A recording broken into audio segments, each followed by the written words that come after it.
All right, so when you hear the name Shahid Khan, you probably think of a $13 billion man, right?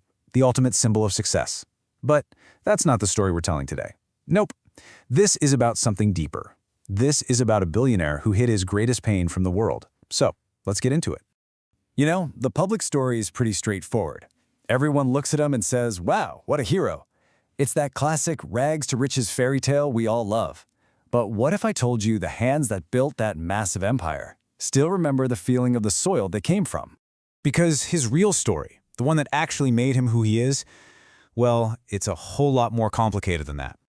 Yeah, this is not one of those polished motivational speeches you see online. This is a story about something called silent power. It's a story about pain, and it's a story about the kind of beginnings that either completely break a person or forge them into something as strong as steel.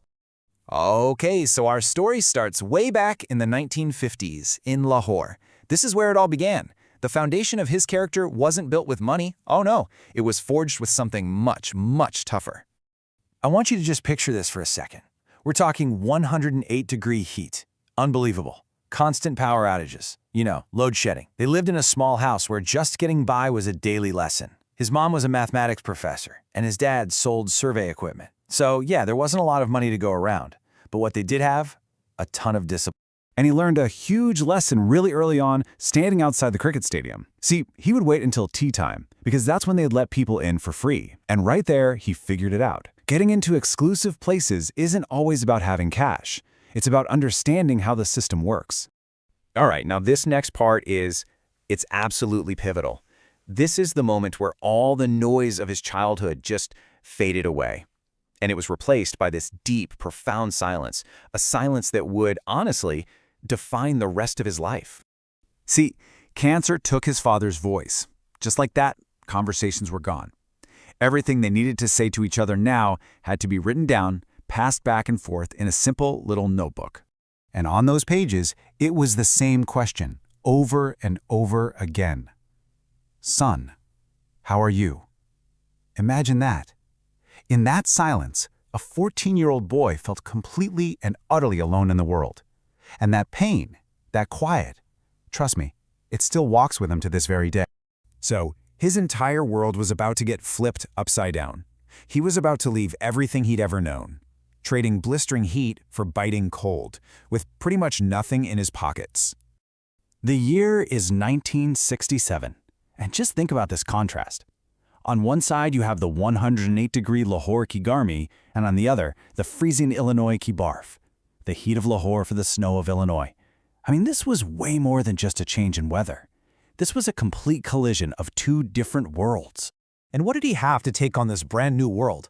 $500. That's it. This was the moment, you know? The moment of decision. Ya to zindagi jhukegi, ya wo zindagi ko jhuka dega. Either life was going to break him, or he was going to be the one to break life. So bam, survival mode on. He finds a room for $2 a night. He gets a job washing dishes for $1.20 an hour. And it's right there, in the middle of all that he has this massive realization. America isn't some fairy tale dream. America is a system. It was the exact same lesson from outside the cricket stadium, just on a much, much bigger scale. Okay, so he gets the system now, and he's ready to start changing the game from the inside. But what he doesn't know is that his biggest, best idea is about to lead to his absolute greatest test. So check this out. Back then, truck bumpers were just a mess. Seriously, they were made of like 15 different pieces, all welded together. And because of that, they rusted like crazy. So Shahid looks at this whole thing and asks a question that was so simple, it was brilliant. Why not just make it one single piece? So he goes and starts his own company, Bumper Works, built entirely on this one amazing idea. And what's his reward for changing the game? Not praise, not a pat on the back, a lawsuit, accusations. He gets publicly humiliated. We're talking countless nights, all alone in the library, just fighting to save his company and his reputation. This was the moment. This was the fire right here. He could have just broken, completely shattered. But this is also the moment he was truly born. The kid from Lahore had to make a choice. Was he going to bend, or was he going to make the entire world bend to him? So he walked through that fire and came out the other side.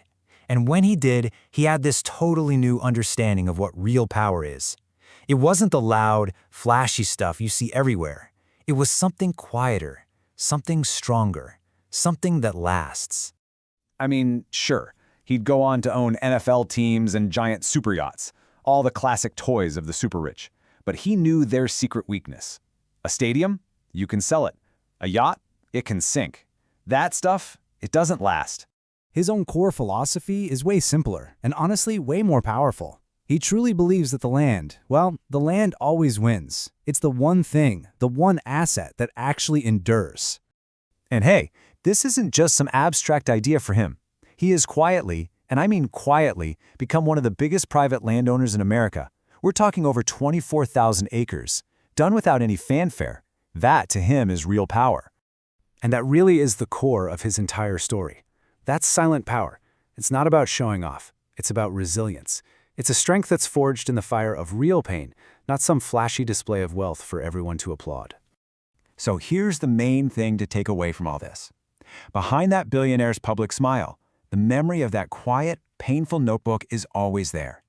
See, this was never really a story about money. It's a story about resilience. Because real, true power, it's always silent. Which kind of leaves us with one final thought. One last question for you. What's the fire that forged you? What is your silent power?